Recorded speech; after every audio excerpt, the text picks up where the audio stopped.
अहम खबर है नाज़रीन अवां खे अपडेट कंदासीं। सदाम लाशारी वारे मामले ते आईजी पारां जुड़ियल जांच कमेटी जे मेंबर एसएसपी शिकारपुर अमजद शेख सदाम लाशारी जे मामले ते जांच हलंदड़ आहे।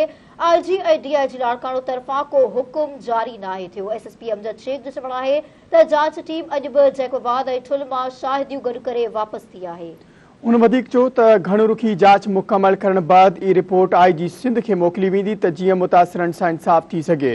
हिक भेरो ॿीहर अहम ख़बर जे हवाले सां नाज़रीन अवां खे आगाह कंदा रहूं त सद्दाम लाशारी वारे मामले ते आईजी पारां जोड़ियल जांच कमेटी जे मेंबर एसएसपी शिकारपुर अमजद शेख सद्दाम लाशारी जे मामले ते जांच हलंदड़ आहे।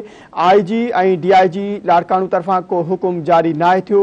एसएसपी अमजद शेख जो चवणु आहे त जांच टीम अॼु बि जैकोबाद ऐं ठुल मां शाहिदियूं गॾु करे वापसि थी आहे।